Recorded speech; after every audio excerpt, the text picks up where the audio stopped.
Kate0AD community. It is always a great joy to greet you guys at the beginning of a video, but today I would go as far as to say I am very much overjoyed, and that's because today is a bit of an exceptional day, a special day in the growth of this channel and in, my sanity overall. Because over the past at least 2 weeks, I have been engaged in a struggle, a manic struggle to simply play some replays that were sent to me by not one, not two, but 3 different players. Very good friends of the show, Kate0AD and WeirdJokes. And both of them have been sending me replays for a while. I've covered a couple of Kates. I haven't done any of WeirdJokes yet. But, the most recent addition, who I actually have the greatest amount of replays from right now, is, what's their name? Helicity, which is a dope name, by the way. But, I posted in the lobby the other day that I was looking for replays, and Helicity sent me a bunch of really, really high-level 4v4s. But anyway, back to the struggle. Sorry, I'm kind of losing my voice somewhat, but yeah, so problem was none of these replays from any of these 3 players worked. And it was because I was having a lot of trouble with the community mod, which they all used. And at first I couldn't even get the replays to show up. Then I found out that it's going to be a struggle just to get through this video with my voice in the state that it's in, but that's cakewalk compared to what I've been going through with this shit. But yeah, basically, there was a weird folder issue and the community mod wasn't working, so I couldn't even view the replays. Then I fixed that problem and I finally was able to view the replays. I was over the moon, and I even started making a video for this game, and about halfway through, I was like, why are there 14 farms and none of the women are farming? And why, when units go to build something, do they just stand on the foundations? And by the end of the game, 24 minutes in, nothing had happened. None of the players attacked. It was just a glitch, an error. So at that point, I was ready to fucking throw my computer against the wall.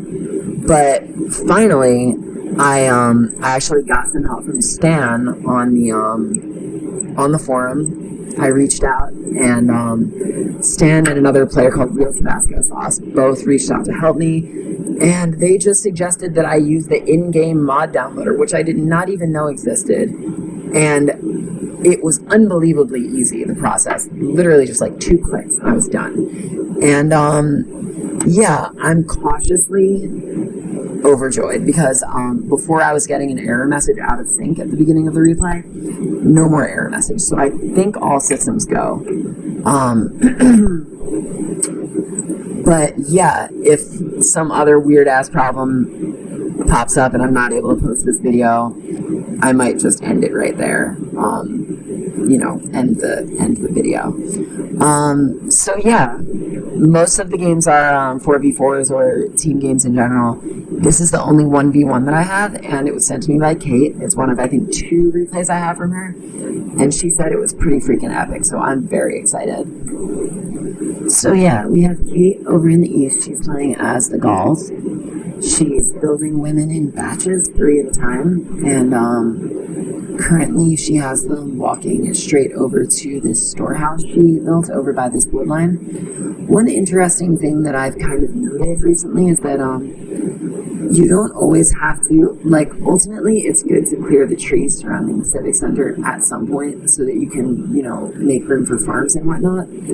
But when your units are just 0 distance away from the storehouse in terms of the walk that they have to take to deliver the goods, as opposed to, even though you would think this would be negligible, this distance that these trees are from the city center, it's actually huge how much faster resources are gathered when you're doing a storehouse kind of tucked nicely into a plentiful woodline as compared to clearing these trees. So I think I might try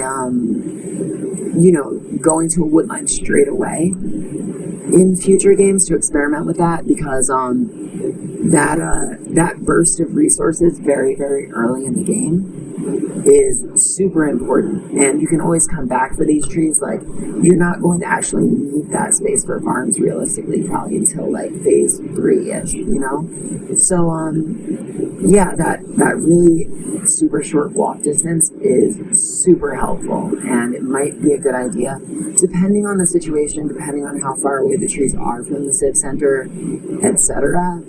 Sometimes it might actually be like a pretty good idea to go to the woodline pretty much straight away. Meanwhile, almost 3 minutes in and only 6 women on the berries. She's just now changing that, adding 4 more onto these other berries.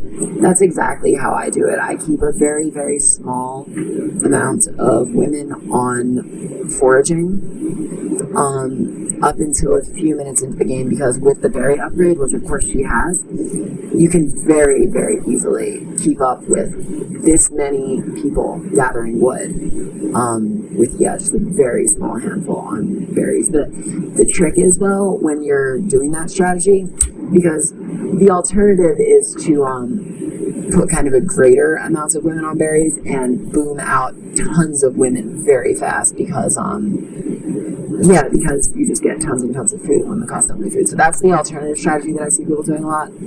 But when you're doing it like this, going with a very small amount, like making your way up to 10 around like 3.5 minutes in, the one really important thing that's easy to miss is the transition to farming. Because having that she's doing a great job, having that small of an amount of women on food, especially if you don't have the farming upgrade by the time you run out of berries, you can kind of run your food down almost to 0 if you're not careful with that. So you have to be really ready to pull a bunch of women off of the wood lines and put them on farms right around the same time that your berry bushes are running out. Or alternatively, sometimes it can work out like just training batches like right around when the berries are running out and getting the farms built. But yeah, Kate is getting that farming upgrade, and she should have it right around when the berries run out, which is absolutely perfect. We have a sneaky cav back here. The Roman cavalry they have a buff against other cavalry, and they're fast too.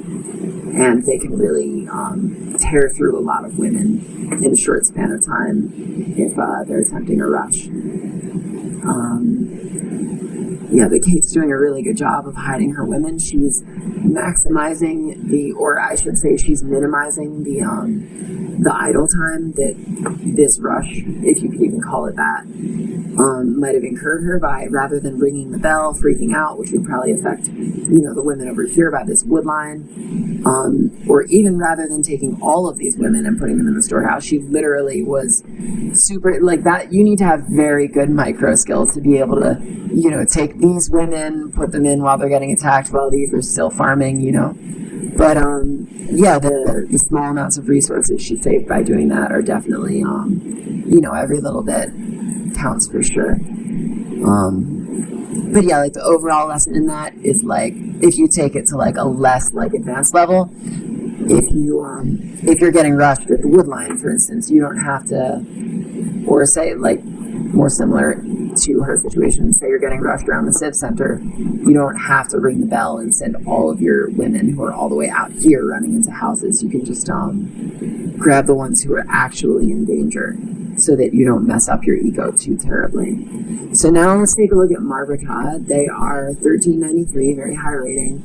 Kate seems to have her rating dropped off a little bit. It happens to the best players. Well, not like the very best, but yeah, I was up to like going on 1350 for a bit there, and I dropped down to like below 1250 for a bit, and now I'm finally starting to raise mine up again. The ratings are a very, very finicky system of actually telling how good a player is. Okay, so things may be getting a bit interesting here. We have 4 cav, and they are I think they're probably just hunting. The majority of the remaining hunt seems to be, well, not quite the majority, but about half, seems to be in the southern area of the map. They did take out Kate's cat, who was hanging out in that area, and yeah, they're just hunting. I don't know if there's really going to be a rush in this game, because now that we're at 7 minutes, only having 4 calves isn't going to be very effective. But yeah, let's see. Marre just got their second barracks up and running. Unfortunately, you have to be really careful when you're building multiple barracks early in the game. It costs a lot of wood and, greater than zero amounts of stone to build those barracks. And if you're going to build it, make sure that you have the resources on hand to utilize it, or else it's a total waste. Those resources could have been, pooled into more units, bigger batches, etc., upgrades. Especially the upgrades are super important. But yeah, we have 2 barracks, and so far since the second one has been built, only one of them at any one time has been actually producing. Yeah, so that's a bit problematic. Marre was, it looks like, Marre started out with like a much larger amount of foraging opportunities surrounding their base than Kate did. So that is definitely a really big advantage. Kate just had that second, little berry bush section. I don't know what you would call a group of berry bushes. I think there's a word for that. But I'm not sure if Marre had a second thing of berries. But they definitely do have a lot of apple trees. Honestly, I'm not 100% sure who had the advantage there, because if Marre didn't have a second thing of berries, the apple trees are very scattered out, and you have to build extra farmsteads in order to utilize them. Having the second thing of berries definitely, I would say, is, more beneficial. So yeah, these 2 calves passing through the back area of Kate's territory, it was not really about rushing so much as it was about scouting and seeing, maybe where vital units were. Marre definitely learned here that Kate, it's interesting, almost every player I know very much prioritizes creating a kind of wall of houses guarding the flanks so that, cat can't sneak in from the back and access the farms. Marre just learned a very important bit of information, which is that Kate is not doing that. Kate's entire base is actually very wide open from pretty much any angle to get in there and do a lot of damage to these farms. We're also 10 minutes in with 11 farms, which is, I would say, like a pretty high number, especially being, not even very far into phase 2. I'm sure now that Kate is in phase 2, she will start getting her phase 2 buildings up very, very fast if she hasn't already. Let's see.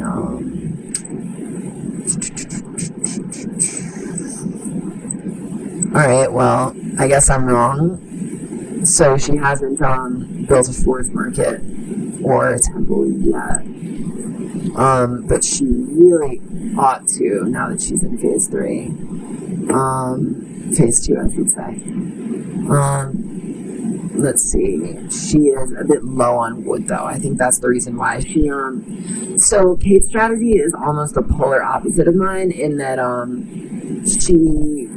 she's just recently hit phase 2, and she has 3 barracks up, and she's producing batches of 2 at a time from each of them. See, like for me, at this minute mark of the game, 11 minutes in, I would have Civ Center, Mercenary Camp, and 1 barracks, and they would be producing mostly 1 at a time, maybe 2 at a time max. But the difference is I would have 2 forges either being built or built by now, and I would have a market built by now. And it's just like a very different play style. She does have her first forge down. Still no market though, and markets are so important, especially when you need to trade resources, which, you know, is, yeah, it's very hard to just collect every resource in perfect proportions to always be able to get the exact things that you need. Let's see how Kate's doing for upgrades as well, because, yeah, that's another thing. She doesn't have any of her phase 2 upgrades yet. She's only just now actually getting her phase 1 mining upgrades. So, yeah, Kate definitely, so her population on the other hand is crazy. It's, you know, to the freaking moon. Like, 12 minutes in, I might be at like 140 by now, 135. She's significantly ahead of that. She prioritizes raw population 100%. And there's like a lot to be said for that, to be completely honest. Like, if you have, you know, troops, you can fight, you know, no matter when you get attacked. Like, if you have more units than the enemy, and you have a good balance, of course, generally speaking, you're gonna come out on top. Like, for me, like, if I get attacked, like, early in the game, like, prior to phase 3, like, my strategy very much centers around, like, making it to phase 3 and having time to get all of my stables built, etc. And, you know, that makes me so vulnerable for the whole, you know, first 13, 14 minutes of the game, whereas Kate has a robust defensive and offensive, really, ability all throughout the game, which is very interesting. Let's see. So, yeah, this is really good, and I always try to do this. I keep all of my woodcutters on one woodline, and I make sure that that woodline is as close to the enemy's territory as it possibly can be at any given moment. And the reason for that is, if you get attacked by the enemy and your troops are kind of scattered out, you got some up here, you know, some over here, a bunch over here by the metal mines, you know, if that happens, you're gonna, you know, say you only have a handful up here, like, even if the enemy has, like, a, you know, significantly less number of units than you do, they'll be able to take out your units by, like, divide and conquer. You know, it'll be very easy for them to take out the first half, and then by the time the second half gets there, like, they won't have taken very many casualties because, you know, you kind of come out exponentially better in a fight depending on how many more soldiers you have than the enemy. So, yeah, I mean, like, the only thing I would do different, and, you know, ideally, this is what I would do, like, this metal mine, like, as soon as it had, like, 15 units on it, I would have moved all 15 of them up to here. And I would have still kept the civic center kind of, like, assigning them to go to this one. But then when it started to fill up again, I would send that group up here or find another one close to the front line. Because the same, okay, so the fighting has started. Yeah, the same rule applies with the mines. You just want to keep everyone as close together and as close to the front line as they possibly can be. So when the battle starts, they can all group up and attack together. So crazy, yeah, Marre, they decided to launch the attack initially. And at first, because it was a surprise attack, like I was kind of just talking about, Marre's kill-death ratio kind of shot up. But once Kate was able to gather her units together and, you know, fight with all of them, the tables completely turned because her population was just way higher, bottom line. And she now has 14 more kills. If I were Marre, you know, if they had those units up by the front line on the mines like I was talking about, it would have been much easier to pull, maybe not all of them, but pull like maybe half of them off the mines, and it could have been a much more unified attack. And, you know, their population is still lower than Kate's, but they might have come out a little bit more even. But as it was, they had already lost so many by the time the miners did get up to the front line that it still wasn't nearly enough.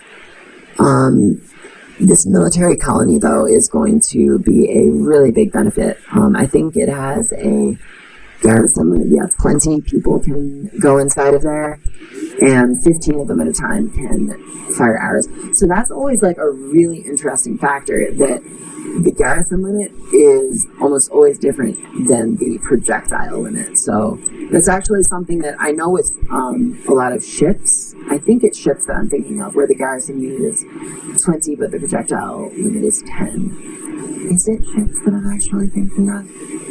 It's like a very specific structure that I'm thinking of. But yeah, basically what that means is, I mean, it's kind of obvious. Like, if there's 20 units in there, fuck. Hey guys, sorry about that. I just took a bit of a break because my phone ran out of space and I had a bunch of technical difficulties, and I realized that the mic was cutting out pretty severely for the first half, so the audio might be a little bit spotty. I think I fixed it though. I swear, in terms of audio, I am literally just like cursed. But yeah, let's get back into it. It's heating up. So right now, that first engagement was pretty disastrous for Marre, all things considered. Although, if you look at the population disparity, it's actually evened out quite a bit, surprisingly, despite the fact that, Kate ended up getting way more kills. Marre did not really go into that fight with the number of units that they would have needed. I did not really check out the troop balance during that. But, would you look at this? So I love this. Spearmen are like, the idea of pikemen / spearmen is they don't really do a lot of damage unless it's cav you're talking about. When they're going up against cav, they are the ultimate dealers of damage. But when it comes to just infantry, fights amongst infantry, these units are not really for inflicting massive damage on the enemy. The purpose is to be a meat shield, which means they stand up at the front line and they absorb the enemy's attacks while a ranged unit stands behind them and pummels the enemy with arrows and or javelins. So basically, like, a spearman is like if you take that idea of a pikeman and bring that idea to its most extreme extent. Like, spearmen do even less damage than pikemen do, and they have more HP and more armor than pikemen do. So as far as the troop balance, like, that basically means you need even less of them compared to your ranged units than you would with pikemen, which already you kind of want less pikemen and more ranged units. So this is like actually like a really good balance. 16 spearmen and 73 skirmishers, even though it seems a little odd and a little disparate. So Marre is attacking on two fronts right now. Brought this bit of troops in from the north, and they're capturing buildings, whereas they sent a bunch of rams in more in the center of the map, and they did manage to take down Kate's fortress, because Kate did not have the type of infantry that she would have needed to take those rams down fast enough to save her fort. She would have really needed swords. What do you call it? Pikemen and spearmen can take down rams, but it takes quite a bit. And these are spearmen, so they do even less damage, like we were just discussing. So yeah, she is taking down those rams, but ever so slowly. She doesn't actually have any swordsmen, and generally speaking, you always should incorporate at least like a handful, even if you just train like 10 to 20 of them to like garrison inside. Oh my god, my voice is so terrible. Even if you just train like 10 or 20 or so to put inside of your fort, so that they could pop out in a situation like that and quickly take out the rams that are attempting to take it down. So yeah, for having such a lower population than Kate, Marre really got far. They made it all the way to the Civ Center and attempted albeit futile, they attempted a capture. And it took quite some time for Kate to knock those rams down and then catch up to the units that kind of snuck around north and made it to the Civ Center. But she did wipe them out, and I think she brought Marre down to about 60. Marre is reinforcing pretty fast, all things considered. They already made it back up to 91. And then they sent a bunch of cav around back to, I guess, provide a bit of an annoyance, inflict a bit of an annoyance, and take out some of Kate's women, but they weren't really able to do very much. They are, distracting a lot of these cav and infantry, bringing them up around to the north of the map. Let's see, what is Kate building right now? So she's building up some more barracks so that she can reinforce even more quickly. She definitely has enough resources to do so, but I would say her food definitely took a sizable hit, what with having all of these soldiers amidst her farms. Amidst her farms and having to garrison all of her women. She actually, she ungarrisoned all of the women. She has 2 spearmen still garrisoned. Now, yet another group of troops. Wow. Oh, okay, no, I'm sorry. This is Kate's troops.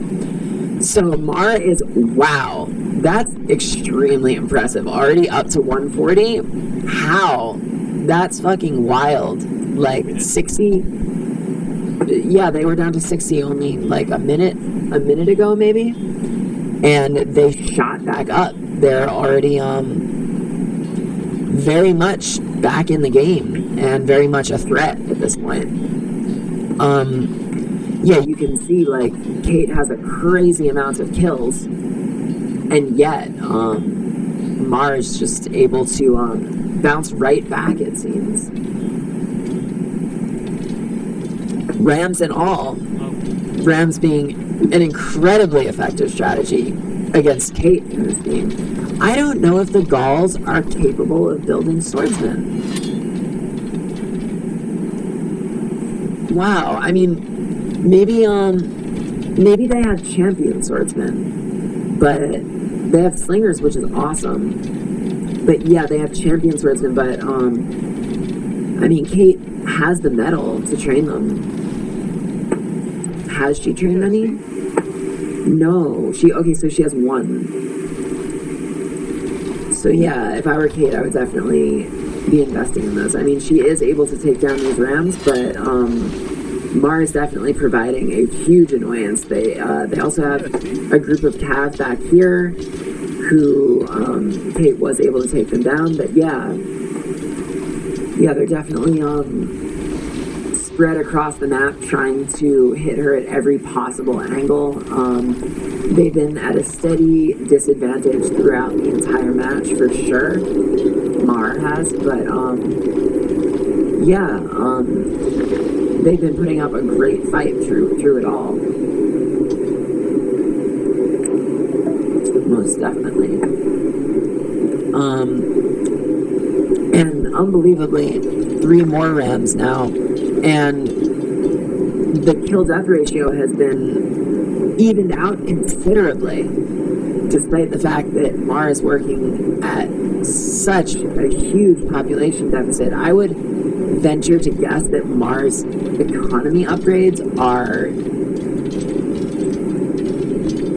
No. Kate is the one with maxed out eco upgrades. So it's really wild, and it's hard to really figure out how Marre has managed to sustain the level of reinforcements that they have throughout this entire game.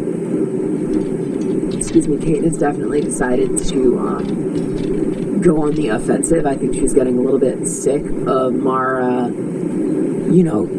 her bringing Marre to the edge of death and then just popping right back up again and sending more waves, but I think, Kate got pretty sick of it and decided to really show Marre what was up. And so she did, and Marre pretty much decided that it was hopeless at that point. But I'm sure they could have gone on and been an annoyance for at least 5 or 10 more minutes before Kate really put the slam on them. But yeah, that was an awesome game. I definitely see why Kate sent it to me.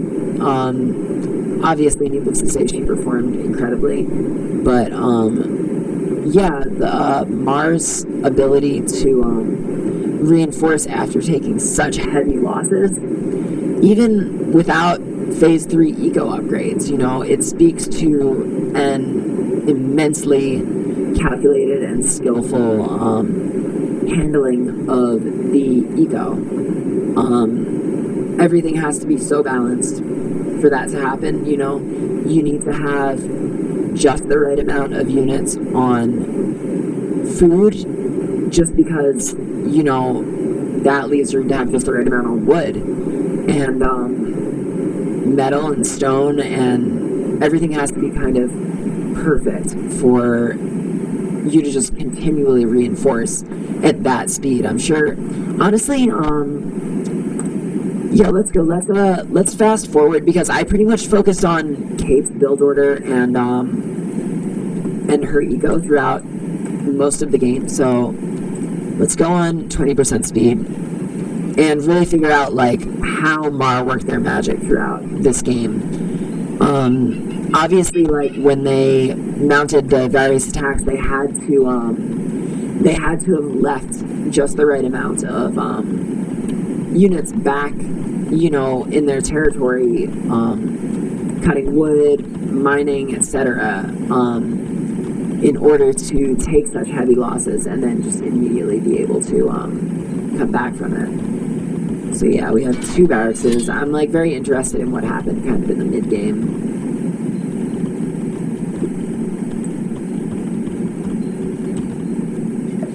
Very interesting. Huge surplus of food in the beginning. So I would say that might have been a little bit of a miscalculation.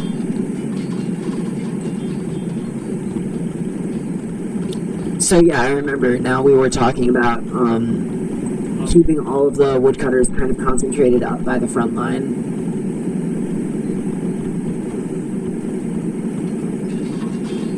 Now the food and wood is much more balanced.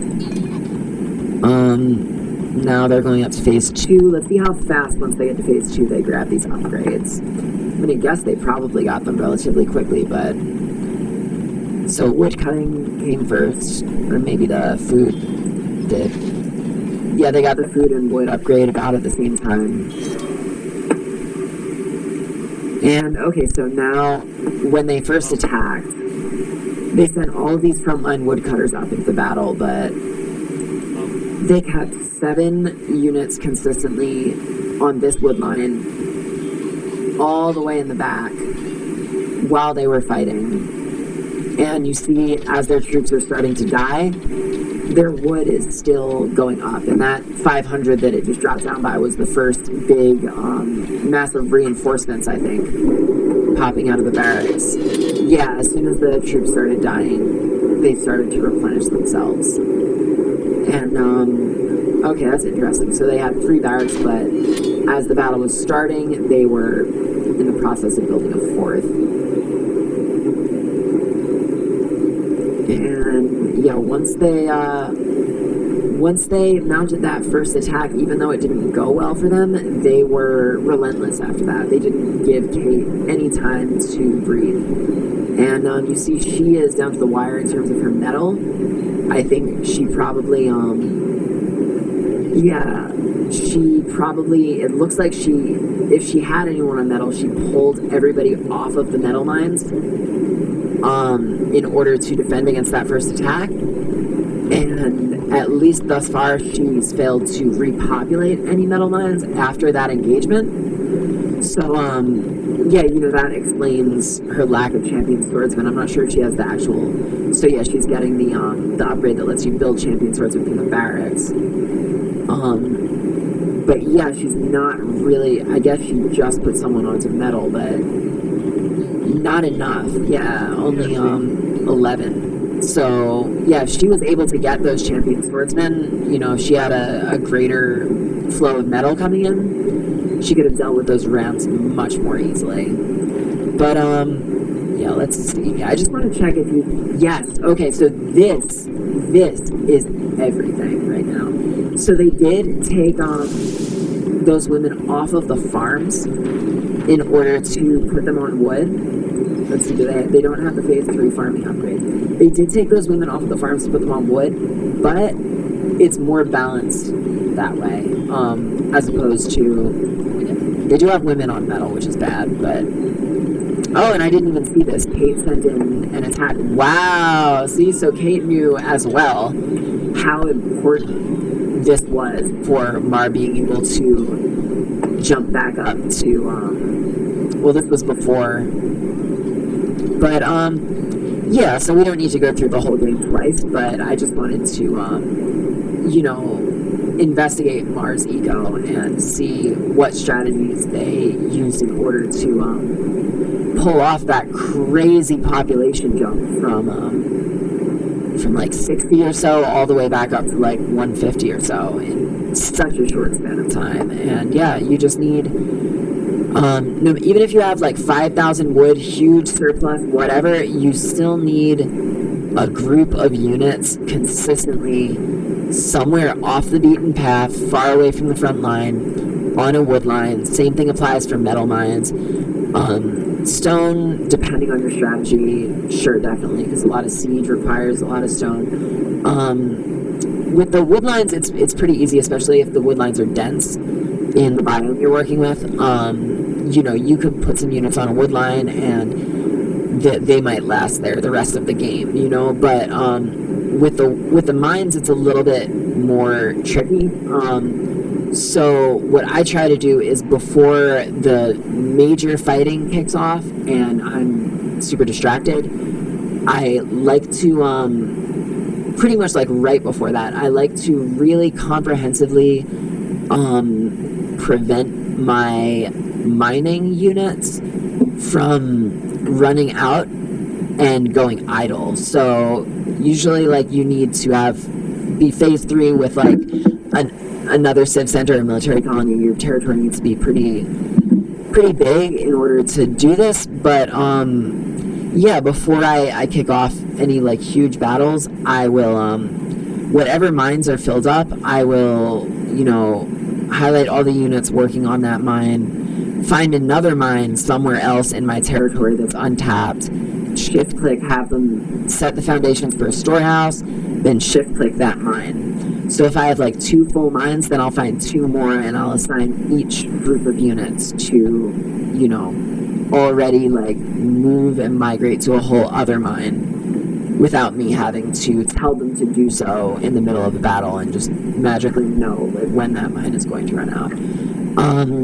So yeah, that is huge. Like maintaining your ego in the mid and late game when you're otherwise distracted, planning ahead.